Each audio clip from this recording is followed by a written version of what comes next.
નમસ્કાર મિત્રો, આપણે પહેલા લેક્ચરની અંદર ભણ્યા કે આપણે કોમર્સની અંદર એડમિશન લીધું, વાણિજ્ય શાખા આપણી કોમર્સની અંદર એડમિશન લીધું.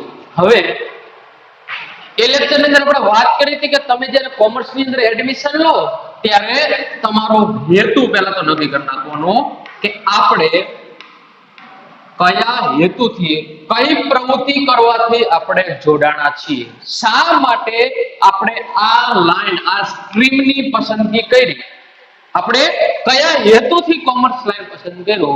આપણે આગળ એ પણ વાત કરી હતી કે જો તમે હજી સુધી હેતુ નક્કી ન કર્યો હોય કે મારે કોમર્સ કરીને બનવું શું થાવું, તો એ હવે નક્કી કરી નાખવાનું કે હું કોમર્સ આ માટે કરવાનો છું, અથવા તો મારે કોમર્સની અંદર આટલા ટકાવારી લાવવી છે અને આવી વસ્તુ બનવી છે. એ હેતુ આપણી કોમર્સ લાઈનના જુદા જુદા ઘણા બધા પ્રકારો ગણી શકાય. હેતુ મતલબ કે શું બનવા માંગો છો એ થોડીક માહિતી આપી પછી આપણે આપણા વિષય તરફ પ્રયાણ કરીએ. કે દાખલા તરીકે કોમર્સ લાઈન છે એના જુદા જુદા હેતુઓ, એમાં પહેલો સીએ મતલબ ચાર્ટર્ડ એકાઉન્ટન્ટ, કંપની નો જે હિસાબનો વહીવટ કરનાર વ્યક્તિ એટલે ચાર્ટર્ડ એકાઉન્ટન્ટ કહીએ છીએ, એ સીએ બની શકાય. સીએસ કંપની સેક્રેટરી કે કંપનીને કાયદાઓનું પાલન કરાવવાનું કામ જે વ્યક્તિ કરે એને આપણે કંપની સેક્રેટરી તરીકે ઓળખીએ છીએ. એના પછી હવે ICWA મતલબ Indian coast and working accountant, મતલબ કોઈ વસ્તુ હોય તો એ વસ્તુની કિંમત કોઈ ચોક્કસ હોય. દાખલા તરીકે આ ચોકની બોક્સ આવે, એ ચોકના બોક્સની કિંમત 20 રૂપિયા, તો 20 રૂપિયા જ કેમ, એ નક્કી કરનાર જે વ્યક્તિ છે, એ નક્કી કરનાર આપણે જે નક્કી કરીએ કે એને કહેવાય ICWA એટલે કે કોસ્ટિંગ એકાઉન્ટન્ટ તરીકે ઓળખીએ છીએ. આપણે એને શું કહીએ છીએ? કોસ્ટિંગ એકાઉન્ટન્ટ તરીકે ઓળખીએ છીએ. એના માટેનો કોર્સ આવે ICWA Indian costing and working accountant. પછી BBA અને એના આધારે MBA થાય. સંચાલન ક્ષેત્રમાં જે માસ્ટર ડિગ્રી મેળવી હોય, સંચાલન ક્ષેત્ર વિશેનો જ્ઞાન મેળવવું હોય તો BBA આવે, અને BBA ની અંદર માસ્ટર ડિગ્રી તો MBA આવશે. પછી આવે બીકોમ, બીકોમ પછી એમકોમ એ થાય, અને બીકોમ પછી MBA પણ થાય. બરોબર, આ બેઝિક નોલેજ થી આટલા કોર્સ આવે. LLB આવે. આ બીકોમ પછી તમે BEd કરી શકો. PhD ની લાયકાત પણ આપણે મેળવી શકીએ છીએ. બરોબર. વ્યવસાયિક ક્ષેત્રનું વિશિષ્ટ જ્ઞાન આવે જર્નાલિઝમ, એનો કોર્સ આવે ડિપ્લોમા જર્નાલિઝમ કોર્સ આવે. બરોબર. આવા તો ધડક આ સામાન્ય કોર્સની માહિતી આપી કે આમાંથી આપણે શું બનવાની ઈચ્છા છે. આના સિવાય તો ઘણા બધા કોર્સ આવે. મોટા ભાગના કોર્સ બેચલર ડિગ્રી પર મળે છે આપણને. અમારા પ્રખ્યાત કોર્સ છે CSCS, ICWA. જે પણ તમારો હેતુ હોય એ આપણે સામાન્ય આ કોર્સમાંનો કોઈ પણ એક કોર્સની પસંદગી કરી શકીએ છીએ, અને એની અંદર આપણે એચીવમેન્ટ આપણો જે હેતુ હોય એ હેતુને આપણે પાર પાડી શકીએ. હવે જો કોમર્સ લાઈન છે ને એ પ્રેક્ટિકલ છે. કોમર્સની અંદર મુખ્ય 7 સબ્જેક્ટ આવે. કેટલા સબ્જેક્ટ આવે? કેટલા સબ્જેક્ટ આવશે કોમર્સની અંદર? 7. પહેલું ગુજરાતી, બીજું અંગ્રેજી,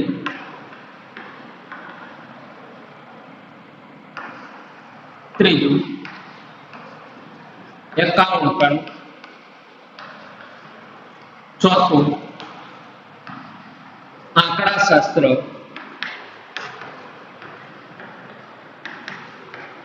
પાંચમું વાણિજ્ય વ્યવસ્થા અને સંચાલન,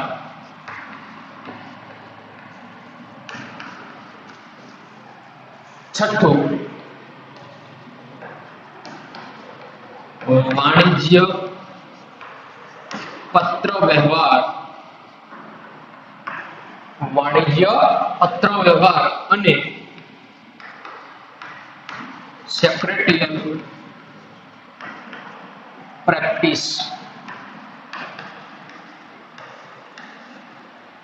અને સાતમું અર્થશાસ્ત્ર.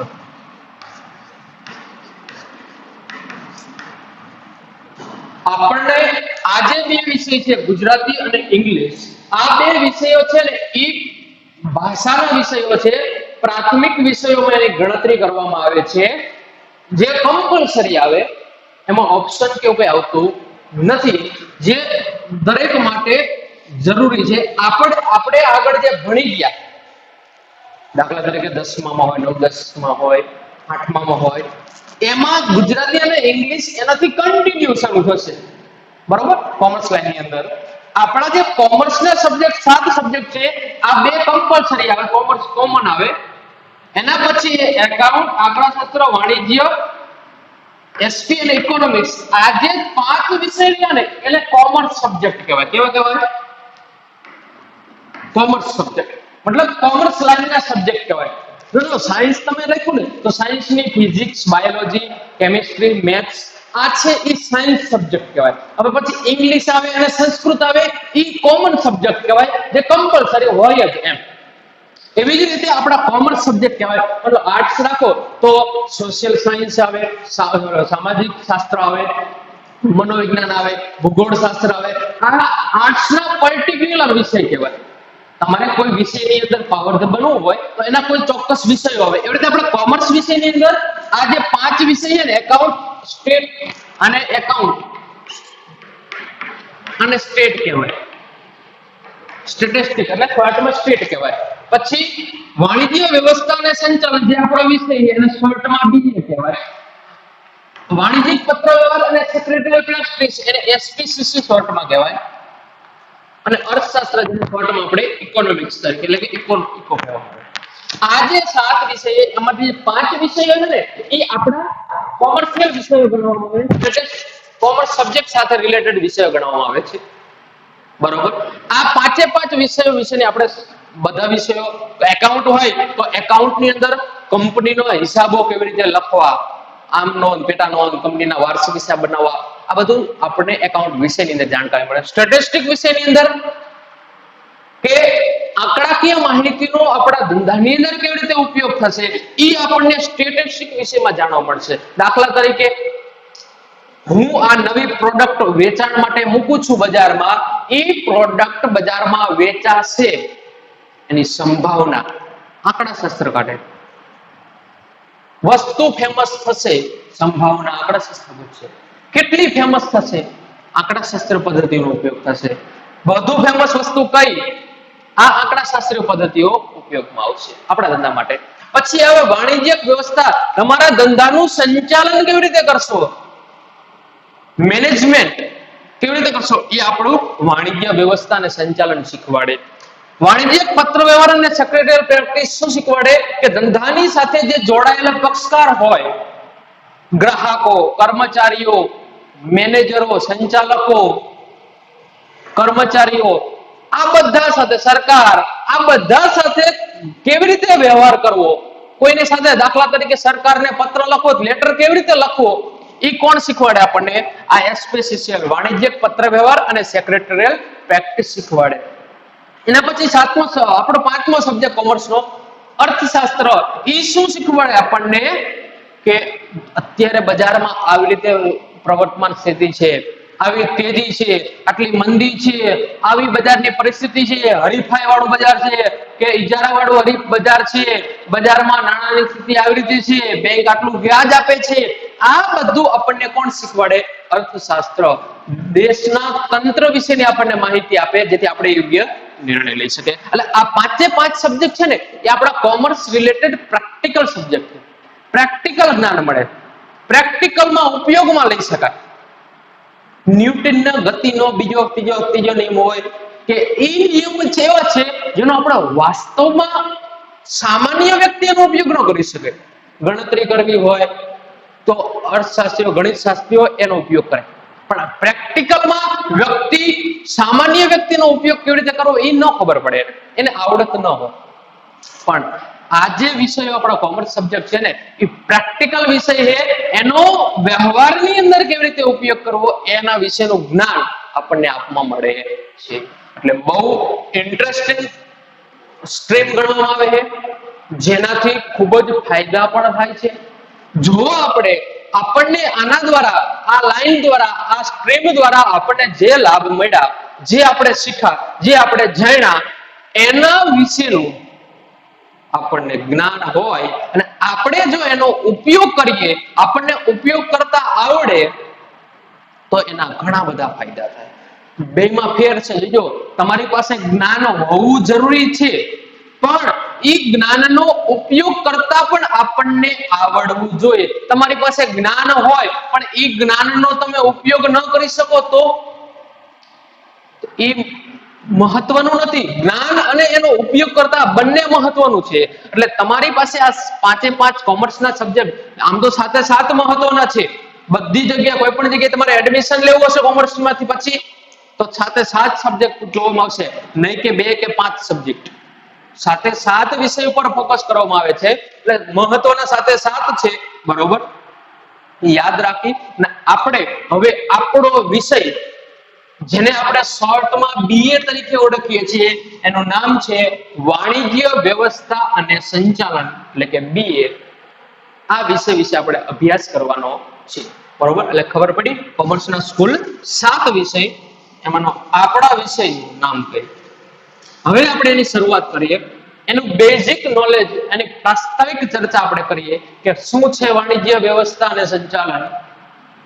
તો ચેપ્ટરનું નામ, આખું ચોપડી બુકનું નામ લખવું, વાણિજ્ય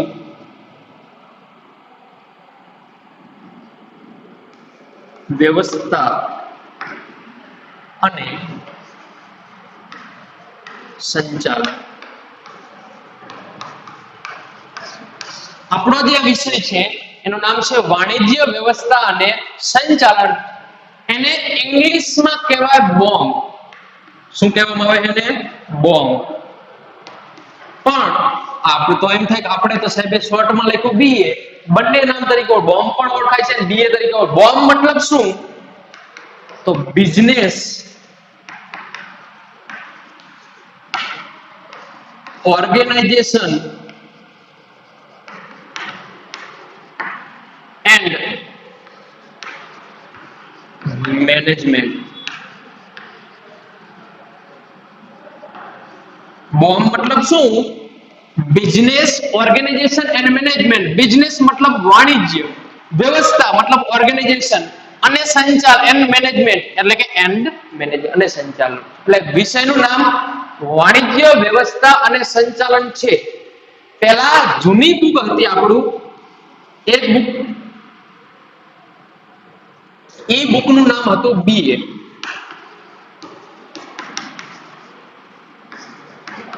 વાણિજ્ય વ્યવસ્થા. જૂની આપણી જે બુક હતી 2011 પહેલા આપણી જે બુક હતી 2011 ની સાલ પહેલા, એને વાણિજ્ય વ્યવસ્થા, ચોપડીનું નામ જ એવું હતું વાણિજ્ય વ્યવસ્થા, એટલે કે બિઝનેસ એડમિનિસ્ટ્રેશન.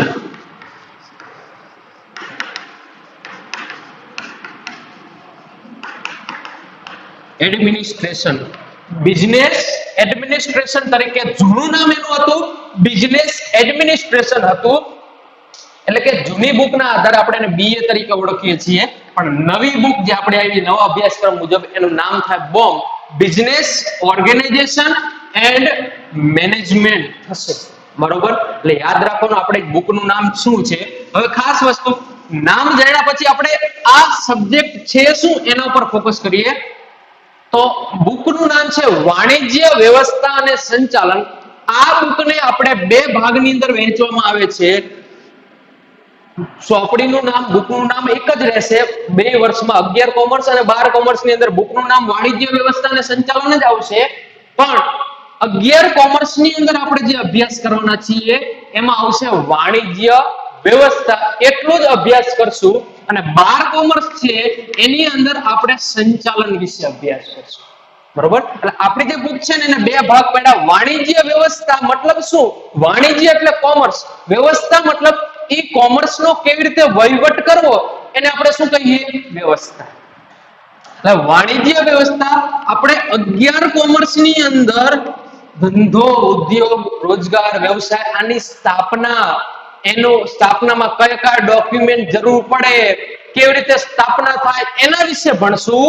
અને જે 12 કોમર્સ છે ઈ ધંધાની સ્થાપના એનું આપણે સંચાલન કરવાનું છે. એટલે આપણો જે વિષય છે એ બે પાર્ટની અંદર આવ્યો. આપણે બેઝિક આપણી પાસે જ્ઞાન હોવું જોઈએ કે આપણે 11મા ધોરણની અંદર એન્ટર થયા છીએ. આપણી બુક છે વાણિજ્ય વ્યવસ્થા અને સંચાલન. એમાંથી 11મા ધોરણની અંદર આપણે શું ભણવાના છીએ? વાણિજ્ય વ્યવસ્થા વિશે માહિતી મેળવવાના છીએ, ભણવાના છીએ. અને સંચાલન છે એ સંચાલન વિશે આપણે 12 કોમર્સની અંદર જે વિષય આપણો આવશે વાણિજ્ય વ્યવસ્થા અને સંચાલન, એની અંદર આપણે સંચાલન વિશે માહિતી મેળવવાના છીએ. આટલી માહિતી રાખવાનું. હવે જે વસ્તુ છે આપણે ફોકસ કરીએ. 11મા ધોરણની અંદર આપણે શું ભણવાના છીએ? વાણિજ્ય વ્યવસ્થા ભણવાના છીએ. આપણે આગળ હમણાં વાત કરી કે એકાઉન્ટ છે તો ઈ ધંધાનો હિસાબ રાખે, સ્ટેટ છે તો ઈ ધંધા વિશેની માહિતી આપણને આપે, આંકડાકીય ગણતરીઓ કરી દે, ઇકોનોમિક્સ અર્થતંત્ર વિશેની માહિતી આપે. બરોબર? એસપીસીસી ધંધાને અન્ય પક્ષકાર સાથે જોડશે, કાયદાઓનું પાલન કરવાનું કામ કરશે એસપીસીસી. આપણો જે વાણિજ્ય વ્યવસ્થા અને સંચાલન વિષય છે ને એ આ બધાનો પાયો છે. કેમ પાયો? પાયો કહેવાનું કારણ શું કરવા? એકાઉન્ટ એ મહત્વનો, જો મહત્વના બધા વિષય સાથે, પણ પાયો છે વાણિજ્ય વ્યવસ્થા કે તમારો કોમર્સ ઉદ્ભવ થાય છે આ વિષયના કારણે. તમારા કોમર્સનો ઉદ્ભવ આ વાણિજ્ય વ્યવસ્થા અને સંચાલનના કારણે થશે. વાણિજ્ય વ્યવસ્થા છે ને ઈ તમને કંપની સ્થાપતા શીખવાડે, કંપની ચાલુ કરતા શીખવાડે, કંપની ચાલુ કરવા માટે કયા ડોક્યુમેન્ટ જોઈએ, તમારે ધંધો ચાલુ કરવો છે, રોજગાર મેળવો, રોજગારી ચાલુ કરવી છે, વ્યવસાય ચાલુ કરવો છે, હિન્દુ વિભક્ત કુટુંબની સ્થાપના કરવી છે, ભાગીદારી પેઢીની સ્થાપના કરવી છે, સહકારી મંડળીની સ્થાપના કરવી છે કે વૈયક્તિક માલિકીની સ્થાપના કરવી છે, કયું સ્વરૂપ? આ ધંધાના સ્વરૂપો છે. હોય ને આપણે ધંધામાં કહે ને કે મારા એકલાની પેઢી તો એકાંકી પેઢી વૈયક્તિક માલિકી કહેવાય. ભાગીદારી પેઢી, બે થી વધારે વ્યક્તિઓ ભેગા મળીને ધંધો કરતા ભાગીદારી પેઢી હોય. કંપની સ્વરૂપ આપણે સૌ જાણીએ. સહકારી મંડળી, દૂધ સહકારી મંડળી હોય કે ખાતરની સહકારી મંડળી હોય. આમાંથી તમારે કયું સ્વરૂપ ચાલુ કરવું છે? પેલા પ્રશ્ન એ જ આવે ને કે મારે ધંધો કરવો છે. હાલો પ્રશ્ન એ થયો કે મારે ધંધો કરવો છે, મારે નોકરી, મારે વ્યવસાય કરવો છે, કયો ધંધો કરશો? પહેલો પ્રશ્ન ઉદ્ભવ થયો. ધંધો શરૂ કરવો છે તો પહેલો પ્રશ્ન આપણે શું કયો કે કયો ધંધો શરૂ કરવો છે? પ્રશ્ન ઉદ્ભવ થયો કે મારે ભાગીદારી પેઢી ચાલુ કરવી છે. જો ભાગીદારી પેઢીના હિસાબો લખશું, ભાગીદારી પેઢા વિશે કાયદાકીય જ્ઞાન મેળવશું, એ બધું પછી. પણ આપણો કન્સેપ્ટ પહેલા આપણે વિચાર આવ્યો મારે ભાગીદારી પેઢી શરૂ કરવી છે તો ભાગીદારી પેઢી એમણામ શરૂ થાય નહીં. શરૂ કરવા માટેનું મારી પાસે નોલેજ, જ્ઞાન જોઈએ. એ તમને કોણ આપે છે? વાણિજ્ય વ્યવસ્થા આપે છે.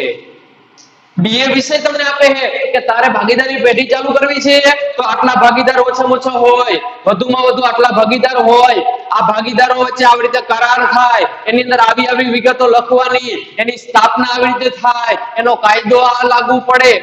આ બધી માહિતી તમને કોણ શીખવાડે છે? વાણિજ્ય વ્યવસ્થા અને સંચાલન વિષય શીખવાડે છે. એના આધારે આપણે એની સ્થાપના કરી. શું કરી? એની સ્થાપના કરશું. સ્થાપના થયા ને પછી આપણે એના હિસાબો લખશું, પછી આપણે સંભાવના કરશું, પછી આપણે લોકો સાથે પત્ર વ્યવહાર કરશું, પછી દેશની સ્થિતિ જાણશું. બરાબર? એટલે તમામ પ્રવૃત્તિઓ account, state, BA, SP, eco એ બધા વિષયો કેના પર નિર્ભર છે? આ વિષય પર નિર્ભર. જો વાણિજ્ય આ વિષય વાણિજ્ય વ્યવસ્થા અને સંચાલન જો પેઢીની સ્થાપના જ નહીં કરે તો એકાઉન્ટ કોનું લખશો? કાયદાનો અમલ કોને કરાવશો? અર્થશાસ્ત્ર વિશેની જાણકારી મેળવી કોના માટે ઉપયોગમાં આવશે? એટલે આ એમ નથી કહેતું મહત્વના બધા છે, પણ શરૂઆત ક્યાંથી થશે? આ વિષયથી. વાણિજ્ય વ્યવસ્થા અને સંચાલન વિષયથી શરૂઆત થાય. એટલે કે તમને કયો ધંધો કરવો છે, ધંધો કયા પ્રકારનો છે, એની સ્થાપના કેવી રીતે કરશો, એના દ્વારા આપણને શું મેળવશે, કેવું વળતર મળશે, આ બધું કોણ શીખવાડે છે? વાણિજ્ય વ્યવસ્થા શીખવાડે.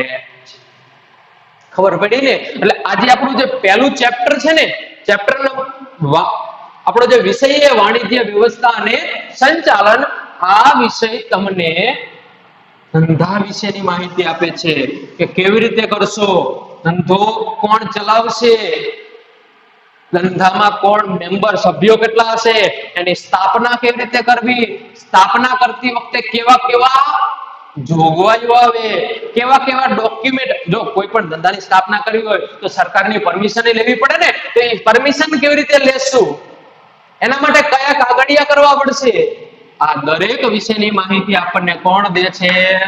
વાણિજ્ય વ્યવસ્થા અને સંચાલન આપે છે. એટલે આ કોમર્સની અંદર બહુ મહત્વનો સબ્જેક્ટ છે, કેમ કે આપણો કંપની ધંધો શરૂ કરવા માટેનું આપણને નોલેજ, જ્ઞાન આપે છે કે તમારે ભાગીદારી પેઢી કરવી હોય તો આવી રીતે કામ થાય, કંપની ચાલુ કરવી તો આવી રીતે થશે, એના લક્ષણો આવા છે, આવી જોગવાઈઓ છે, આવો કાયદો છે, એ શીખવાડે. આપણે આગળ પહેલા લેક્ચરની અંદર વાત કરી હતી કે કોમર્સ છે ને એ પ્રેક્ટિકલ સબ્જેક્ટ છે. એમાં વાણિજ્ય વ્યવસ્થા અને સંચાલન છે ને પ્રેક્ટિકલ સબ્જેક્ટ કહેવાય. માની લો મેં નક્કી કર્યું કે મારે કંપની શરૂ કરવી છે, આવું મને બીએ માં શીખવાડ્યું કે કંપની શરૂ કરવા માટેની જોગવાઈ કે આટલા આટલા લક્ષણો હોવા જોઈએ, આવી રીતે આ થવું જોઈએ, એના માટે આપણે આવેદન પત્ર બનાવવું પડે, નિયમન પત્ર બનાવવું પડે, વિજ્ઞાપન પત્ર બનાવવું પડે, આવું આપણે જાણ્યું અને શીખા.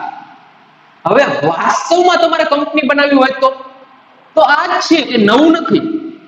પેલા આવેદન પત્ર બનાવવાનું એ આપણે 11મા ધોરણમાં ભણ્યા કે આવેદન પત્ર આવી રીતે બનાવશું, નિયમન પત્ર આવી રીતે બનાવશું, વિજ્ઞાપન પત્ર આવી રીતે બનાવશું, આ આપણે ભણ્યા.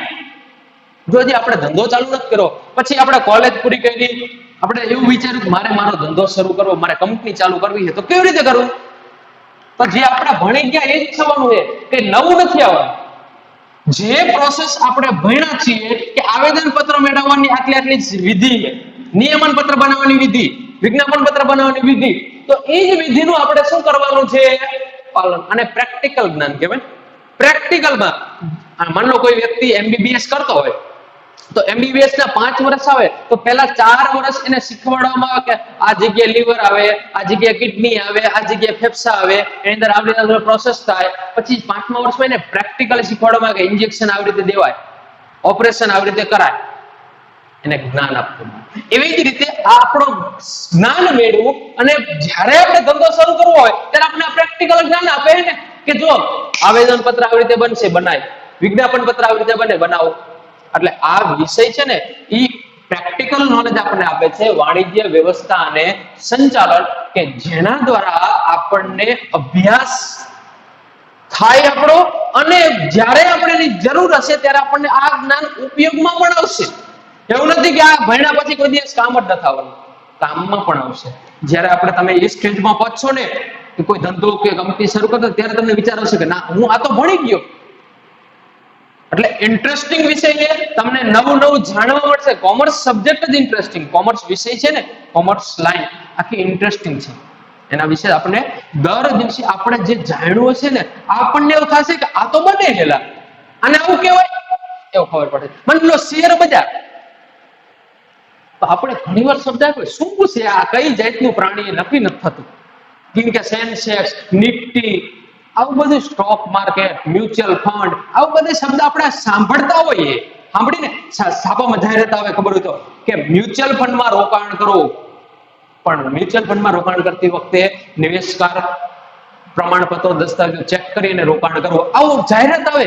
તો આપણે જાહેરાત સાંભળી, હાઈ જે જોઈવી, પણ આપણને ખબર પડી નહીં. પણ તમે એક વખત 12 કોમર્સ પૂરું કરશો ને એટલે મ્યુચ્યુઅલ ફંડ છે શું ને એની માહિતી મળશે, સ્ટોક માર્કેટ છે શું એની માહિતી તમારી પાસે હશે, શેર બજારમાં રોકાણ કરવું કે ન કરવું માહિતી હશે, કંપની ચાલુ કરવી કેવી રીતે માહિતી હશે, એકાઉન્ટ કેવી રીતે લખવું માહિતી હશે, આની આમનોંધ કેવી રીતે થાય આપણી પાસે હશે માહિતી, પત્રકોને કેવી રીતે લખાય માહિતી હશે, સરકારને કેવી રીતે પત્ર લખાય માહિતી હશે.